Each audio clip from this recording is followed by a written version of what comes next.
3, 2, 1. And we're live. Welcome, GSD leaders, to the number one time suck. And Amanda, let us know what we're talking about today. Talking about all that fun administrative work, admin work. Yeah. Everybody's favorite. I'm Angela Proffitt, founder of GSD Creative, where we get stuff done, edited for video, so we don't get banned. Yay. And Can't you Amanda? just tell she likes saying stuff?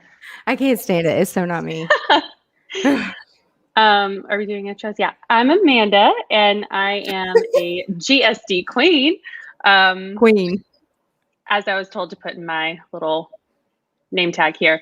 And then Aja. Yes, as always, I am Aja Price. Excited to be here today. I do own a company called Notably Gray, but I like to say that I am the GSD princess. And we're the 18. Rightfully so. So thank you for everybody who submitted answers to our question, which is, what is your number one time suck? So in week 1, we talked about the first number one time suck, and that was emails, which is not surprising at all. So if email is your number one time suck, be sure that you go back to our lives, which are on YouTube, Facebook, and LinkedIn, and listen to the email portion. And then last week, we talked about social media scrolling, which was the second number one time suck. And today, like Amanda said, is admin time sucks. So we're going to dive in and give you guys a few productivity tips. So when you walk away this evening, and make sure you have your favorite drink. Amanda reminded me that it is Friday Eve. I'm drinking water because Oh no, I don't have a drink. I still have too much to do tonight before going to bed. So I'm going to stick with water. What are you drinking, Amanda? I've got some good prebiotic apple cider vinegar health drink. So I'm not drinking anything either. What you got, Asha? I actually don't have any type of drink, but I just realized that it is 5 o'clock somewhere in California, Pacific time. It's 5, right? So I hope that everyone. It's 6, but good good try. I thought it was 3 hours. Wow. Okay. Well, anyways, it's 5 o'clock somewhere. So no, not tonight. Maybe next time. Awesome. All right, Amanda, kick us off. Yes. What's our first question for this evening?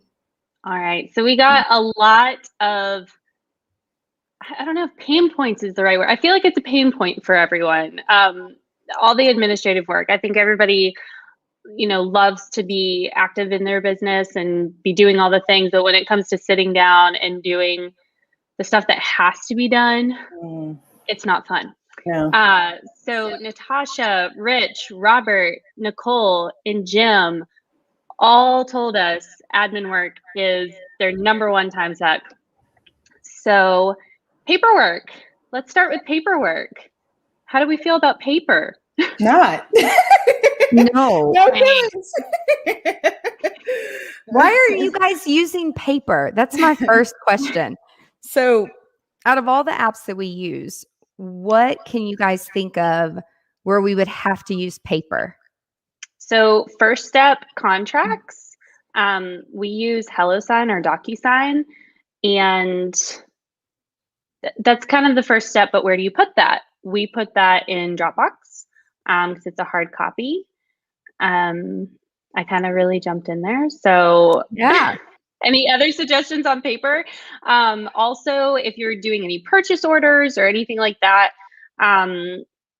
even if you have a paper copy, if you can somehow scan it, make it digital, and then shred that paper copy, it'll really get rid of all that extra clutter, and you'll just have a digital file box for it in Dropbox.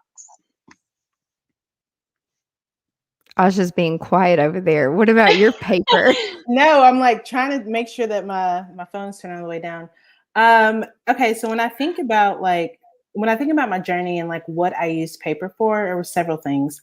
So to take notes, right? And then anything like, Amanda was referencing contracts or any like document that I would want to share with the client. Like, I'm like, what softwares can replace this? And thank goodness for the GSD team. I find that using Google Drive and Dropbox really replaced both of those for me, in addition to software that makes things running business a little bit easier. Like you said, HelloSign and sending contracts. But really, when I think about like, why did I use paper and what did I start? It was honestly like everything that I can do now is in Google Drive. So when I want to start an Excel doc, or I think it's called Sheets in G Suite, and then, you know, a document essentially to be shared with clients, using, goodness, it's a document. I think it's called a document, right, in G Suite. So I definitely think that like we don't really need paper, and I'm sure that Angela agrees. But when I like I said, when I sit down to think about all the times and things I did when I used paper, I could replace that 100% with Google Drive, and then also to Dropbox. Well, and I will say from a note-taking perspective, just open a note on your phone. And I mean, I have over 1,000 notes, but the key is to give yourself a subject or like a title in each note so that you can just simply search for it. So like if I have a call with a prospect or a call with someone that hasn't quite made it into a client phase yet, then I'm going to put like call with Joel or call with Aja or whomever and take notes from that so I can always go back and reference it instead of writing it down. And then I can search it. But if someone has converted to become a client, then they're going to be part of that process, which they're going to get a folder with their name, and we have templates set up. And I don't really use paper. So I'm not sure, like, in terms of paperwork, what people so much are talking about. Like, I'm thinking, like, I still do get a few things in the mail that will be paper with like an envelope asking me to like return something, like mail me a check or something. But 9 times out of 10, you can go on the back of it and it's got a website where you can go on an ePay. And that's what I do. So I don't really, maybe they were just referring to like paperwork in general, which is like online stuff.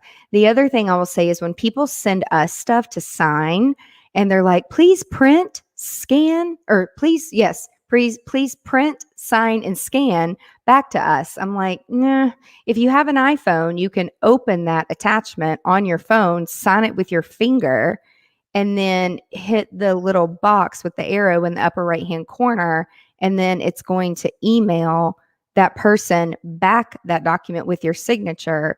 Or you can, if you have an iPad, you can import it into an app called Goodnotes.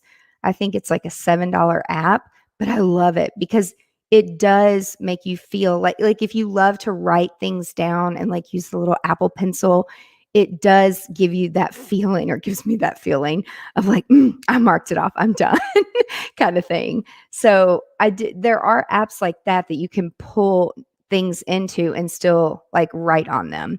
So that would be all that I have to do about paperwork.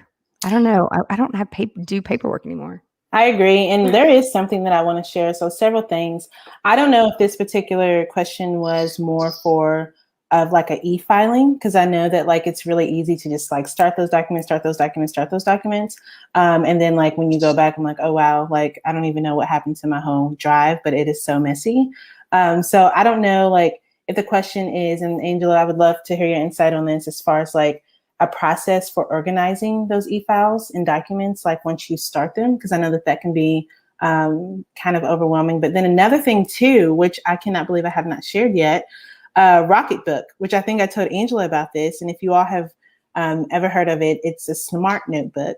And so if you still need that like feel of taking notes, this notebook, it actually is, you upload the page and it automatically goes to its respective folders, I guess electronically, which is really, really neat. But I think the whole overarching thing that I keep hearing is making sure your stuff is backed up and in the cloud, but like electronically and not just in paper, because I mean, you could lose things, people could take things, or what? I don't want to think of worst case scenarios, but break into your car and steal your purse and your planner being there. Hey, Drew, what's up? Thanks for joining us. If you let us know, he said Instagram is his number one time suck. Instagram. So I do have a thought on that, actually, a few thoughts on Instagram. But before we move over to that topic, I want to wrap up, Aja, what you were saying. So the key to making sure you're organizing your papers that are in the cloud, it's just like or think of a filing cabinet. Typically, back in the day, when you had manila folders and you would alphabetize them or put a label on them and alphabetize them, it's the same way with Dropbox and Google Drive or any of your project management softwares. You've got to give it a name. And you have to make sure that your entire team is following whatever process you are setting up as the leader. And like our internal documents, it's like if there's a project deadline or an event, we put the date just because I like to see everything in date order, and then first name, last name of the client. So, or the company. And again, you've got to come up with your own process. I actually had a client, Marco Polo, me today, and she's like, I love that you've gotten us on this Google Drive thing, but like, I can't find things. Like, I know you started folders, but then we started using it outside of your folder internally for our company and our needs. And now, like, stuff's everywhere. And she's like, is there a third party app that can like organize all this stuff? And so I'm like, well, Google, I don't know about like their open API key if they, talk to other apps, which they do, I believe, but I haven't found like a great project management system that is going to organize all of that. So there might be something coming, new business flash. I don't know, who knows. But as far as Instagram and going over to your number one time suck, Drew, Instagram, I personally set a timer, and then there's a feature within the app where you can set a timer. And Aja, you actually showed me where that was. So can you share with Drew like where that timer is, and like once you've met the time for the day, what happens? Because I've never used it actually. Yeah, so I actually it's not so much on the app. I actually had to go into my settings on my phone and set limits Oh, for different applications. But it is it's under settings. It's where we start, and then you go to the respective app or the application, and then that'll be an option to put a time limit daily on that particular application. But I'm ashamed to say this: my daily limit for Instagram is 3 hours. And what? yes, it is 3 hours. And unfortunately, I have hit that many a time. But the good thing about it is it lets you know, like upfront, how much time you got left. And then it'll say like, hey, Drew, you've reached your time limit for today. Do you want to ignore that or just like get off the app? So you do have that option, but definitely setting a time limit per application is kind of how I was able to manage my time wisely and get off the app when I needed to. But I do want to clarify something for anyone who's watching or listening, or whenever you listen to this or watch it. Aja is not just scrolling for 3 hours. I guarantee you that you No. are creating content. You are engaging with people who are commenting and liking your content. Right. And then you are going and engaging. So when people tell me, oh my God, I've spent 3 hours, I'm like, well, that's great. But what were you doing in those 3 hours? Because if you take half the time that you are scrolling and creating to get your brand message out there, you would be getting an ROI on your time based on how much time you're spending if you're actually putting content out there. So that's awesome. And Drew, I wanted to tell you, I did find it. It's under screen time. So if you go to settings and then screen time, app limits, then you can set your daily limits for each app that you want to. So, and Drew, I actually told my brother to connect with you on some stuff a few months ago.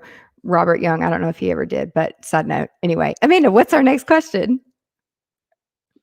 All right, so to continue on to the admin subject, and I think, Angela, you can have some insight to share on this.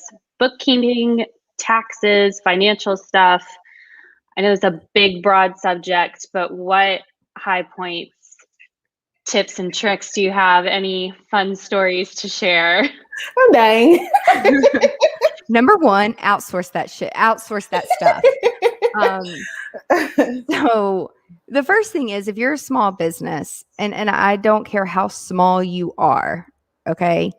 Small can mean a lot of different things. Small can mean under $30,000 in revenue a year. It can mean $300,000. It can mean $3 million to some companies that are pulling in $10 million in revenue. You've got to use a software such as QuickBooks to track your stuff. Now, that's step one, is just getting the software. But more importantly, step two is to hire a professional, someone who knows how to set up your QuickBooks appropriately. Number three, continue to have them work your QuickBooks for you and just get your monthly reports. And you should know what a P&L is, profit and loss statement. And you do need to know where your money is going. Don't be like me, where you're not paying attention and then you get stolen from. And I've learned a lot. And the other thing I will say is make sure you're looking at it monthly. I was a little naive. I knew we worked hard. I knew that there was always money there, but I didn't necessarily start to pay attention until we get hacked. We used to get hacked a lot. Like, I travel a lot. We all have like company credit cards, and things would get caught. And then I started asking questions, and then I learned all kinds of things. So the moral of the story is like, make sure that you're reconciling every single month, all of your accounts, and also make sure that you're actually being profitable. So listing all your services, tracking all of your hours. And it sounds so simple, but once you really know the worth of your time and the value of your time and the value you bring to your client, you start to become aware of if this is a good opportunity or not. So your profit and loss can really give you some insight into your numbers. So definitely rely on software and automation, but at least look at it once a month so that you know what's going on. The other thing is we invoice through there. So our accountant goes in the first of every month and invoices our clients. And we actually have our calendar that is linked to QuickBooks, and it can pull in through Google. I think it only syncs with Google Calendar right now. And then we pull our Google Calendar into our Mac calendar. But if you are consistent, just like with anything else we're talking about right now, in the names, you can, it's really cool because the first of every month, our accountant can go in there and type in a client's name. And as long as myself and anyone on the team, mainly Amanda, that's because Amanda is the GSD queen managing the calendar.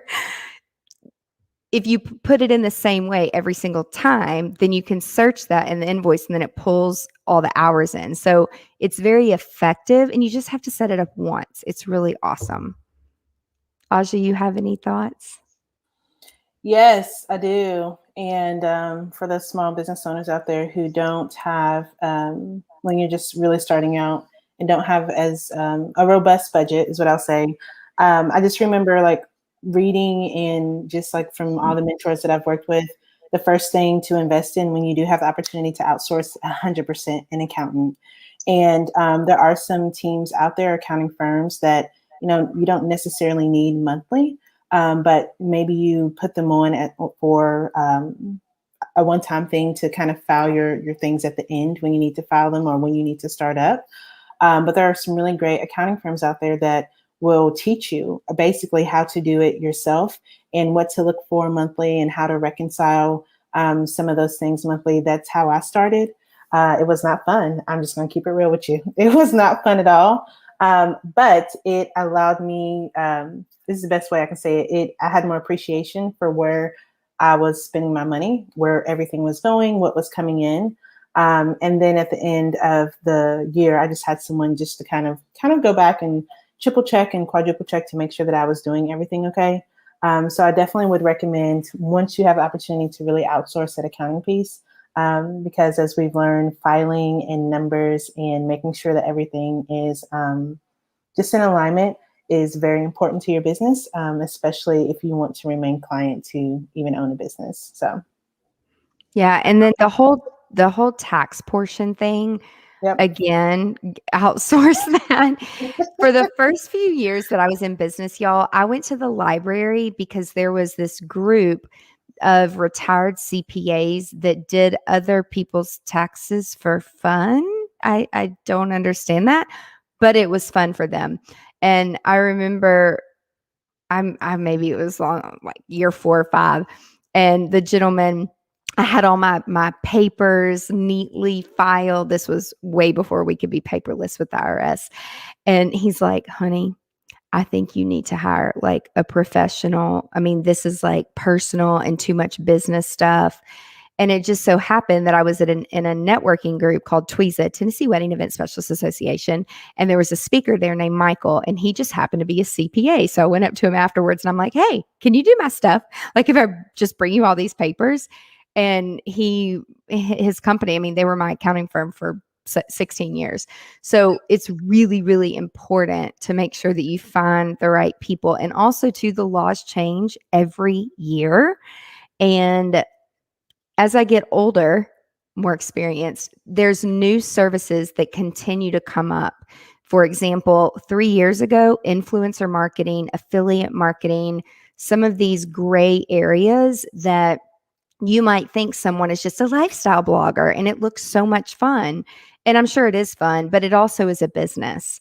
And they're getting affiliate strategic marketing dollars from many brands and companies. And those larger companies are filing those numbers on their taxes. And if you don't do that, you will get a nice little letter from the IRS.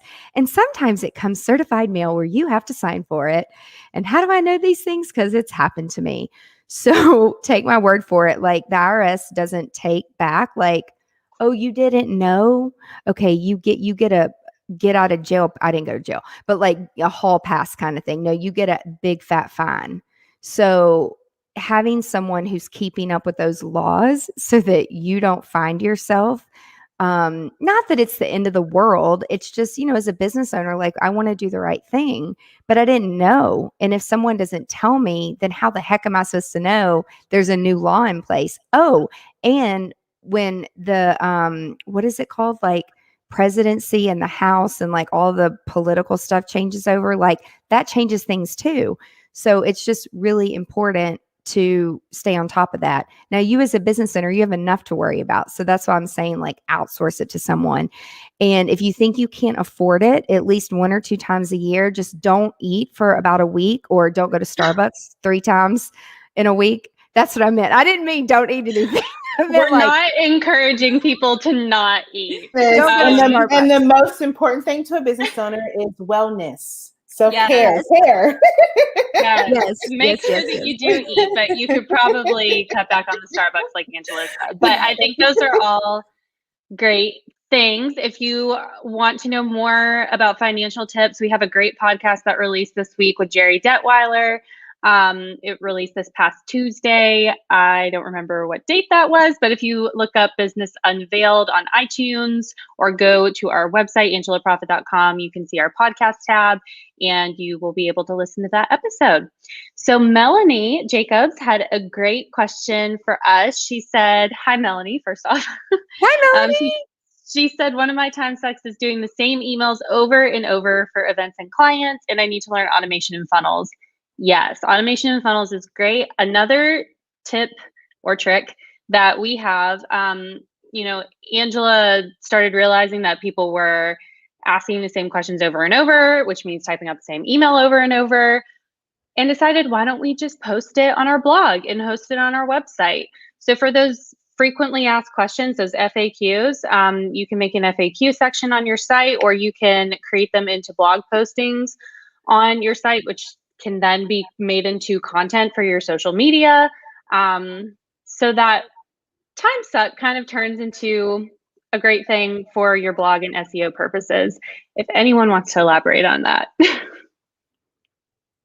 No, yeah, that's exactly what I would do. And the other thing too, Melanie, when people are asking you the question and you know that you have it on your blog, there's a couple things that you can do. You can go to your own blog and copy and paste the URL and then hit reply and say, "Oh, that answer is actually on my blog. Click on the link below." And if you have any other questions at all, be sure to go into the search function into my blog and type in the question. And if you can't find an answer, absolutely email it to me. And then that tells you, oh, I need to go do a blog on that. And oftentimes I'll go do a video on it. I mean, that's why and how we have so much content is because I'll keep a list of all the questions that we get on a daily basis. And then I'll do a quick video. We'll have it transcribed. Amanda uses otter.ai, which is super affordable. I think it's like $12 a month. It's not perfect. So you got to go back and read it and make sure it makes sense and then post it on your blog. And like Amanda says, that's organic, free search, SEO, search engine optimization. So if people keep asking the same question, people in the world probably have the same question too. So that means they're Googling that question. And so that helps Google find your website, and it's going to help potential clients find you and your service or your venue for the event. So that is absolutely a great question. So another question we have is from Jim, and he said, "Oh man, our Tuesday and Friday meetings are my biggest time suck." Well, my question for you, Jim, would be why? Why are they your biggest time suck? Because if you're having a meeting, there should be a purpose for that meeting, right? So I would try to hone in on why the meetings are not being productive and maybe have a roadmap for the meeting, a goal that you want to have for the meeting. And if there's no goal for the meeting, then why have it? Does anyone else have any input on that? Some snap claps. That's all I have. I mean, I'm a huge fan of upfront contracts is what I like to call them. And I learned this in a Salesforce training. Like I'm already knowing going into a meeting, like what I need to prepare for, what I can expect. I definitely think if that tone is not set, then why, like you said, why are we having this meeting? What are the takeaways? What should we expect here? What are the expectations? But no, I completely agree with everything that you said, Amanda. Yeah, the other thing too, I'm in an entrepreneur group, and we have an agenda for every single meeting, and we have a time limit on every single item, and then we have a timekeeper. And not that in our all-day strategy meetings that I keep time on an actual timer. Sometimes I will, because I'll just get so excited and carried away. But I have an outline in my head, and I'm like watching the clock because I know what we need to get through. And a lot of our meetings, I'm sure all of you have seen the TikToks of that could have been an email. And I'm like, it could not be an email and it could not be a video. Like the type of meetings that we have are very meaningful, and we need to Zoom with the client or, in-person meetings. You can do everything over Zoom now, but picking their brain and getting the most valuable information out sometimes during a brainstorming session for a branding session or a marketing session or for a branding event or a wedding or anything like that, it really helps to keep that person focused, especially if they're ADHD like I am. It's like an email or a video is not going to keep their attention, but you want to be very meaningful and very purposeful. And if there is no reason to meet, like Amanda said, don't meet. And if you're not the one setting the agenda and you're just meeting for team camaraderie or to address any client situations, I would put some type of system in place, Jim. For example, I would say, hey, all my team members, if you guys have a question or a comment or a concern about a client or anything that we need to discuss internally, send it to me. Or I think they use Slack. I can't remember, but have a process. Use Slack or email me or put it on Todoist or whatever project management software you use. And the day before, if no one has put anything there, don't have a meeting. There's no reason to do it just to do it. So create a process for it. Yes, awesome. So moving on. So I love this next one because we have learned so much from our own experience in doing this. And Angela, I'm going to pause for a second. I think you're muted on Clubhouse if you want to take a look on that real quick. Yes, thank you. I Okay. just saw your message. We're multitasking over here.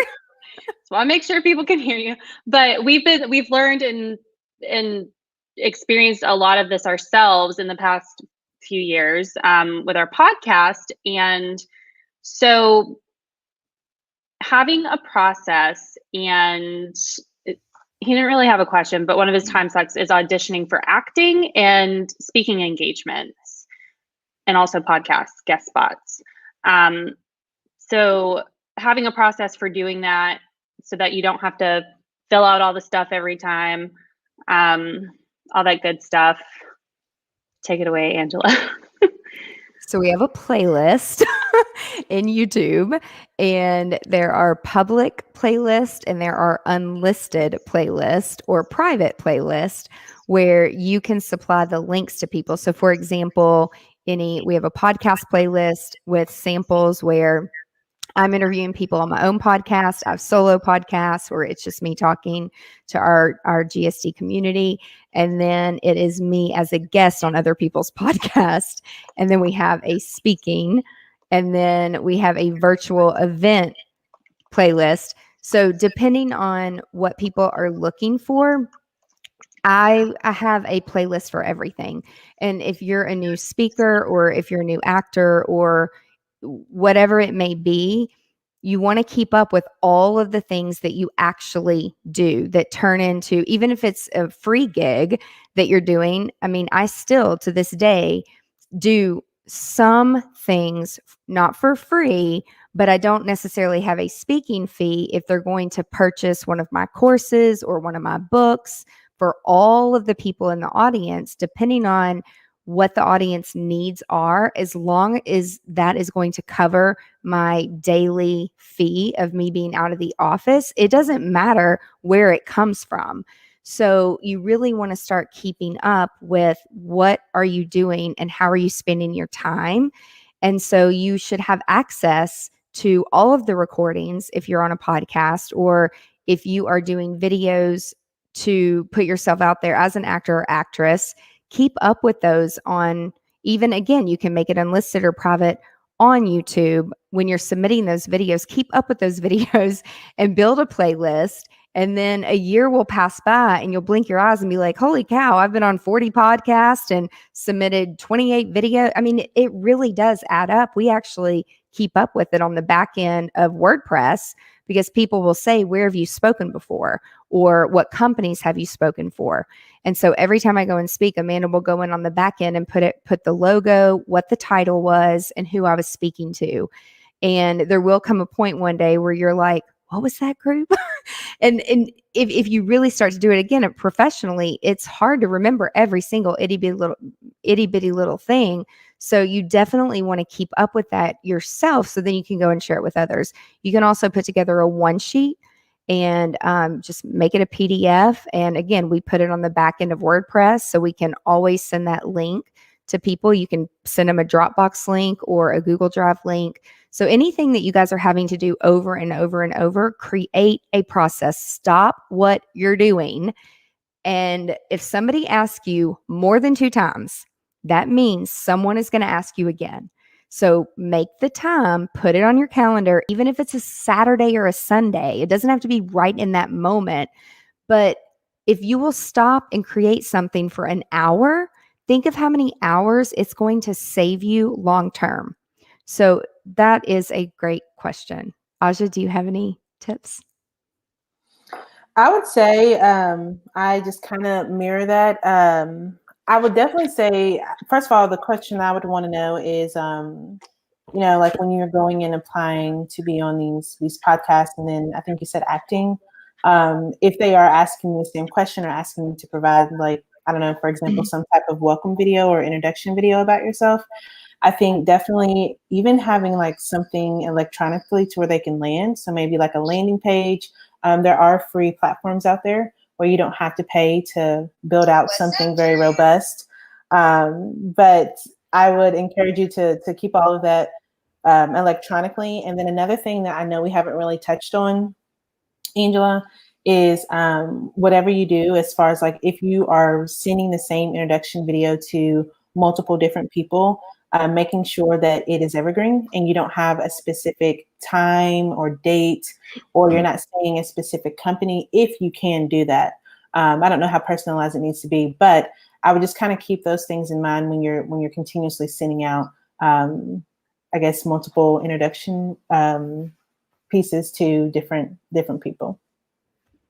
Yeah. And I do want to point out, so I was at the gym yesterday morning, and one of the trainers came up to me and she was like, "Oh my gosh, I listened to your podcast with Jerry, and I'm so glad that I listened to it, because it's like, I kind of felt dumb, but like," and I'm like, no, don't feel dumb. Like, I didn't know some of these things either. I'm like, we learn the hard way. This is why I have the podcast and have finance experts come on. And she's like, "What's evergreen?" That's like, Christmas decor. I'm like, "Girl, I thought the same thing." And like, we laughed about it. I'm like, no, evergreen means that it's going to be good for a while. Meaning, whenever I'm doing a podcast, I'm like, that podcast was Jerry. I think it was done 4 or 5 months ago. So like, I think back then it was like we were in political time, or I don't talk about like Merry Christmas or Happy New Year or, oh, it's Easter, oh, Happy Spring. Like, you want to leave things out. So the podcast or the video, like I was just pointing out, will be good for a while. And I do that all the time. So when someone asks me a question and I'm making content, I'm not like, "Hey, Jim, you asked about paperwork and here's what you can do." It's like, some of you have asked about paperwork because usually people ask some of the same things, as Melanie pointed out. And so, yes, Aja, that is a very great point, to keep it evergreen so you don't have to say the same thing twice. All about it. And not to bring up the C word, the dreaded C word, but in the past year on our podcast, Angela's podcast, everyone wants to say the word COVID. And then like, you have to say, Angela has said throughout the whole time, well, depending on when you're listening to this, because hopefully it will be obsolete sometime soon. But that has been a big word that is not really evergreen, that's been used in the last year. And Pat said evergreen is the term we use in news. It's future proofed. Love it. I love that. That's so good. I'm going to use that. Alrighty. So our next time suck is from Renee. She said, explaining written messages to people who just don't get it. Text and WhatsApp messages are straightforward, but they just choose to ask for explanations. So what I think here is maybe rethink your mindset a little bit. We use, in Angela's company, with all of our clients, multiple forms of communication. If someone's not understanding it from a written format, what I may recommend is to try it from a visual format. I know a lot of us may be scared at first to get ourselves in front of a camera, but you would be blown away how much people understand better by being able to see your face. And also sometimes sharing your screen on your computer if there's things that they visually need to see that just can't be seen through email or text message. Some great things for that. Angela is a big cheerleader for Marco Polo. We use Marco Polo every day. That is more of an internal team thing, depending on your relationship with your clients, how structured it is. You may not want to use Marco Polo, but other things that may be good for you. BombBomb is a great video app, and it is a plugin for your Chrome browser. If you use Chrome, I think Internet Explorer might use it. We primarily use Chrome. And also Loom. That's one that we have really fallen in love with, because you can share your screen and see your face at the same time. And then you can actually see when people have watched your message, and they can comment any questions that they have there. So those are some great tools that can hopefully help that miscommunication that it seems that's going on, because they're not understanding the written text communication. And Aja, would you like to elaborate on the internal Marco Polo processes? Not so much Marco Polo, but I do agree that one thing that I continuously say is definitely customizing the message the way your clients or customers or whoever that is needs to hear it. I think that that is so very important, and just to very high level understand that we all are so very different, and how we learn and how we receive information and process information is so very different. So I definitely think that reframing that and would encourage you even to just kind of ask your clients, and some clients will just straight up tell you like, hey, like, I love it when, I get these Loom videos or these Marco Polos, or, I really just like it when it's a short, concise email. And so then, moving forward with that particular client, like, okay, like this is the form of communication that's going to work best for them. And once you know that, it honestly, for me, it makes it easier on both parties. I don't know how you all feel about that, but I mean, once you know like how people will receive information and process it, it just kind of makes life on both parties a little bit easier. So I'm over here laughing because as far as Marco Polo goes, y'all, like and this is it was worse before the pandemic because I would have literally like 3 minutes in between meeting to meeting, or if I was like driving to another meeting and I would like get on Marco Polo and I'm like, blah, blah, blah, blah, blah, blah, blah, blah, blah. And this is why you have like an open door communication with like team members and vendors and people that you work with. It's like work together to make sure that each person's needs are being met. And so I'll just get on there and then I was just like, quit asking me to do things in Marco Polo. Like, I'm not going to go back and do it and rewatch it. And I'm like, oh God, I guess that is annoying. Okay.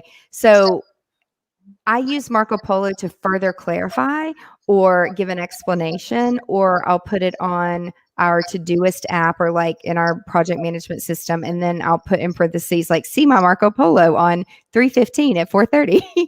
It's just easier sometimes. And then Amanda, I think you brought it to my point. You're like, can you let me know if I need to like be at my computer or if I need to have my headphones in? Like, what are you about to say? Because sometimes like I'll mention someone's name that we are working with and they're in the public eye. And if you're standing in Starbucks or somewhere in line and you are listening to it publicly without your headphones, then people like turn around and stare at you. And then here you are vomiting all this confidential information. And you just turn it off real quick. Yeah. Or we'll say like, if you're not listening to this alone, please stop now.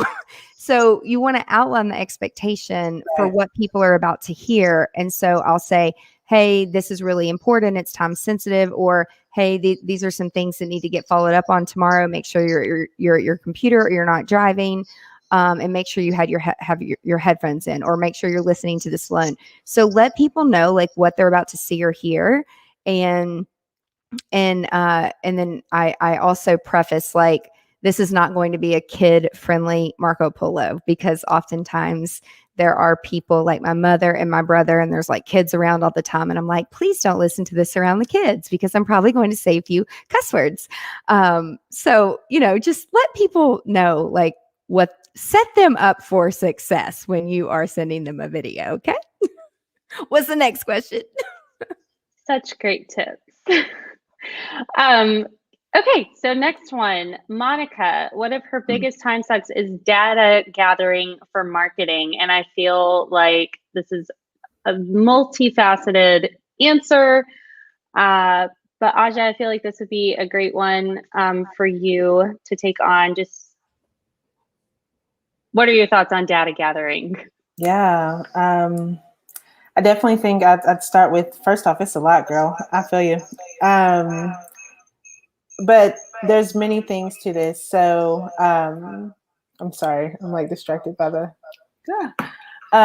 Okay, so there's softwares, and I think you all use Sprout Social, right? Which has a robust, potentially maybe has a robust reporting platform as far as if we're talking about social channels. But the first thing that I would start with is really like honing in on what information you're looking for. And that could honestly be the hardest thing to start with from the get-go. You don't need all information. So I would definitely like hone in on what questions you have, so you can better go and search for the information that you need, because there's so much out there. So for example, if you run some type of e-commerce business and you're like, hey, like I really want to know how many people are visiting my website per month. Well, I can tell you two metrics and two things to look at. One being, Google Analytics would be a great starting point, and looking at the traffic, and then looking at the demographic of the people who are visiting your website. But I don't know how you all feel. There's all kinds of software out there that will spit all kinds of information at you. But the best way that I can answer this question is really figuring out what questions you want to know from the data first, and then going and searching those particular platforms. I don't think that you need a very robust platform, especially if you're just starting out. I know Angela may have some other things to say about that, but I definitely think like when you know that what questions you're looking for, it's easier to find the data that you seek. 100%. Knowing the questions first. So a couple of things that people come to us for, they'll say, I want to do a facelift on my website, or I want to open a new location for a store. And so in those circumstances, my first thought is, let's look at your Google Analytics and let's see what people are actually clicking on your current website, because that will give us a lot of insight before we move a bunch of data over. And we typically do the strategy for it. And if people need help building it out, like we work with third-party vendors that we oversee the project. But I don't like to just pull it out of my butt. It's like the data doesn't lie. And what I think and what the data says is two different things. Y'all hear me say that all the time, like the data doesn't lie. And so your Google Analytics, even like the dashboard, and y'all, it's free. And it blows my mind that marketing companies sell and build amazing websites. It looks beautiful. You can have the most beautiful website in the world, but if it's not set up on the back end and it's not connected to Google Analytics or another platform, like I know Squarespace has their own, but the analytics are different from Google. Y'all, Google is the largest search engine in the entire freaking world. You want to use their tool that is free. Now, there is a hidden agenda. They want you to advertise with them, but that's besides the point. Like, you don't have to, but you want to see what people are doing. Where are they spending time? There's also another free tool called Hotjar. So it's a heat map. So it shows you, it basically records the screen. And this is so important to figure out what people are doing on a desktop or an iPad or a smartphone. So if you're not paying attention to that, you're going to be missing major opportunities. The other thing, I was on a tech call the other day with a company that I'm on their board, and their platform is in beta. It looks amazing on the desktop. And they were going through some analytics, and I'm like, but wait a minute, where's the analytics from the mobile phone? They were having conversion problems. And they were like, no one had ever looked at the analytics on the mobile phone. And I'm just, they're so close to it because they're developers and they're building this. And I'm just like, you guys stop. Like, you've got to build it to be mobile friendly, and the call to action button has got to be in the phone view without people scrolling. So that's key. The other thing with analytics too, if you have any type of an email, a CRM, which hopefully you should, if you don't, go sign up for MailChimp. It's free, I believe, up to like 2,000 contacts. Keep your customer data somewhere. If you are conversing with people on social media, make sure you get their name and their email or their phone number and keep up with that somewhere in the CRM. Own your own audience, because if something happened to a platform or if something goes away, you're screwed. So make sure that you have their information. But pulling data from your marketing email analytics is also really important, because if you're putting out content all the time and no one's opening your emails or no one's clicking on your call to action buttons, something's wrong. So how you can fix it is simply ask your audience, why did you sign up for my list in the first place? What can I do to help you? Because you're doing all the things anyway. But if you're not reaching your audience, you're really wasting your time, unless you're putting it out on social media and people are engaging with your content that way. Those are the biggest to analytics, our CRM, and all of the domains and websites that we have and we host, and for our clients, we are constantly doing that. And there's different data dashboard platforms that you can also utilize, like Sife, there's Gruffly, there's a bunch of different ones. But don't go spending ad money or boost anything until you have everything tracking. And we don't have time to get into Facebook pixel codes or tracking codes, but there are codes that you can put on your website, from your social media posts as well, or your social media platforms, to make sure everything is being tracked. Aja actually has a group that she teaches people how to make sure all your stuff is being tracked. This is for like specifically Facebook and Instagram ads. The Gray Collective. Is that the website, Aja? thegraycollective.com? Yes. Yeah. And I do want to just kind of like hop in. I know, because I do like those softwares. But if you, again, I just looking at budget friendly, I do want to say, like, all of the native platforms, they do report themselves. So I think it's really important to say that. I think what the beauty of these softwares is that it combines it all for you, and then it spits out like customer behavior literally in just like one platform. And that is the beautiful thing of these softwares. But if you are going to look at it and you don't want to, particularly invest in that software at the time, I do want to mention that each respective platform has its own native reporting measures. So just wanted to put that out there. Just set it up.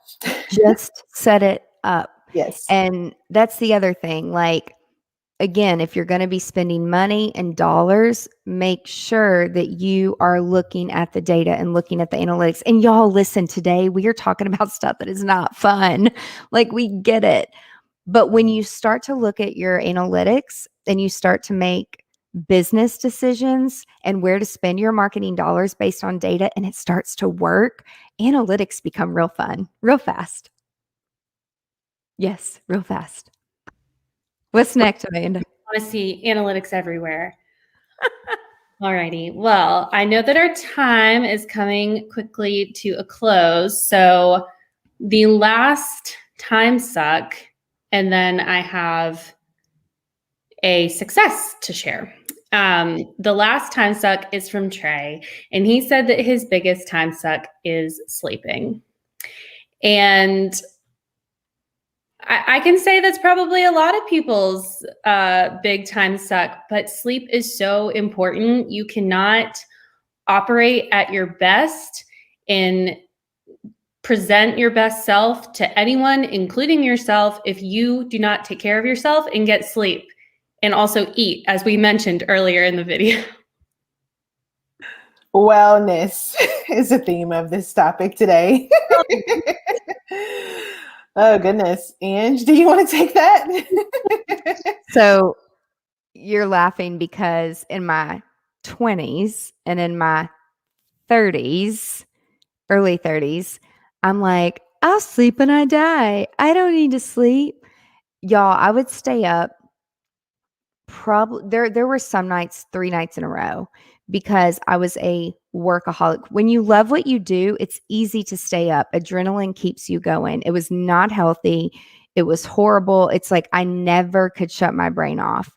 And then when I started to travel a lot in my early 30s, I got sick a lot. And my doctor, my primary care doctor, was like, you are traveling so much. Like, I was in different time zones. I would just wear myself down. And she's like, you have to sleep. I'm like, I don't know how. Like, I can't turn my brain off. And so she's like, here's some Ambien. I'm like, that stuff doesn't work. And it didn't. Like, I'm so high strung. Not that I have anxiety, but it's like I have this excitement, like this fuel under me where it's like, I don't want to go to sleep. And I'll even fight it to like sit up and like finish editing a video or something because I'm so excited about it. But I got the flu like Thanksgiving and Christmas one year. It was horrible, many, many years ago. And it was kind of like I knew that I needed to sleep. It wasn't about like taking more medicine or trying to drug myself or even drinking wine to make myself go to bed. And so she told me to try melatonin because I love gummies, y'all. Like I'm like a gummy farm over here. I've got like my glucosamine gummies. I've got my hair collagen gummies. I've got my vitamin C immune care gummies. I hate swallowing pills, but like I'll eat gummies all day long. And then my dentist is like, stop eating gummies. Like your teeth are going to fall out. Like all my teeth are fake. I love my dentist. I hate the dentist though. Gross. Anyway, so I've spent a lot of the time in the dentist recently. My mouth is like this big, but it's like that wasn't going to fix things. Like I needed to sleep 8 hours. And then Pat Summit. So I went to UT. She was a basketball coach for the Lady Vols like forever. She died of Alzheimer's very young. And so I started to listen to podcasts about it. And they, like a lot of experts and medical doctors were saying that an early onset of Alzheimer's is if you don't sleep and your body doesn't go into that, I think like REM, or whatever it is. Like you need to sleep 8 hours. And I'm like, shit, like I don't want to die early because I'm not sleeping. And then I started listening to Ariana Huffington. She came to Belmont and spoke. She wrote a whole book all about sleep. And so I immediately like listened to that on Audible. And then I started listening to all these TED Talks about sleep. And I'm like, I really got to sleep. I got to train my body, potty train my brain. And I did. So it took about a year for me to actually turn it off. I don't have to take melatonin anymore, but that did help. And I would start at 100 and count down backwards. Sometimes I'll just nowadays just like look at TikTok and I set an alarm and that like helps me get tired. But you've got to make an effort to sleep 8 hours. And everybody's different, but like 6 to 10. And I'm always getting on to Aja and other people that are emailing me in the middle of the night and or texting or Marco Polo, which I don't care. My stuff's on do not disturb. It's not going to disturb me, but I'm constantly on people because I wish someone would have taken the time to tell me like, hey, you're just shortening your lifespan. If you don't treat your body the right way it needs to be treated, we've got to sleep. Now, if you get good quality sleep, then you shouldn't require naps and you shouldn't be tired. But if you are, something else is medically wrong. The next step I would say is get a Flippin sleep study. And I have a friend the other day, she said, oh my gosh, I just thought I was a low energy person. She went in for a colonoscopy. When they were in there, she came out and she's like, the nurse was like, did you know you have sleep apnea? Did you know you snore really loud when you're asleep? And she's like, no, I had no idea. So she goes and sees the sleep specialist and it's like every 6 minutes, like the oxygen just would stop, which is really scary. Like your heart stops, not to get all nerdy on you, but and it does suck. It's like, oh, I got to wear a CPAP in the middle of the night. That's not very sexy, especially when you're dating. But it's like, it requires good sleeping. Okay. And like there's new night guards and things that are like much more sexy than like a big old machine that's like making noise. I'm just being real with y'all. Okay. I didn't know that Angela was a sleep specialist. And now you know. And we are not WebMD. I just want to make that clear. We are not We WebMD. are not. We are not. We'll have to buy a domain, Angela MD. I'll go look on. Like what? I used to recruit. Like I helped open the sleep center here at Baptist Hospital, which is now St. Thomas Midtown. But I recruited like all these sleep specialists. So I know way more than I like care to know about it. But when she said that to me, she's like, it felt like someone had just cured my cancer. And she's like, I just needed to know that. And she had cancer. She's had a lot of health problems. But now the doctors that are working together as a team, it all attributed back to her not being able to sleep for like the past 20 years of her business life, because she's owned a business for about 20 years. So that's how important sleep is. And when you don't sleep, it can lead to other things because your immune system can't keep up. So I will stop being all serious and Angela WebMD over here. Sleep is important. Trey, you've got to flip and sleep, dude. If you learned anything from this evening, just sleep is important. Yeah. Well, to end out our night here. I think that this is a great share. Jean shared with us that at this point in her life, she does not let anything or anyone take up too much of her time. And I think that that's great. I love that. Jean, what's her last name? I gotta go find her. She's an incredible artist. She was a client in New York. And I went in and took all her Apple technology for her company and fixed it all and put all of her calendars together. And I'm like, girlfriend, you got way too many calendars. And she's like, just get rid of them all. I'm like, but you have like a kid calendar, a family calendar. Like we can't just get rid of them all. Like that would not be a good decision. But we consolidated a lot of things and then had the hard discussion of it's okay to say no. And so I'm so happy to hear that she's actually to that point in her life where she allows time for things that she wants to do. And that's it. Like, that's an awesome place to be. Yes. I love that. I love that. Well, yay. I think that wraps it up, ladies. Awesome. Yay. Everybody that tuned in on Facebook or YouTube or LinkedIn or Clubhouse, thank you so much for listening, guys. And comment, DM, send us your messages. Let us know what's your number one time suck. We're here to provide productivity solutions for you so that you can be more effective in your business and just in everyday life. Everybody stay productive and have a GST day. Yes, Amanda. One more thing. You can text us.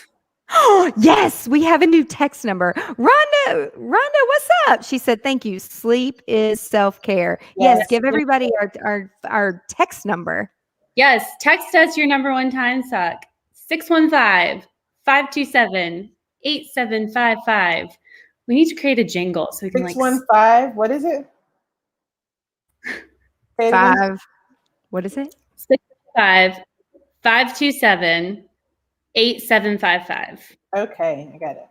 Hey, girl. Hey. So Amanda is an amazing songwriter, and Aja is an awesome rapper. And I'm not awesome at either of those, but they come up with these fun jingles. And so next time we will come on with a fun jingle.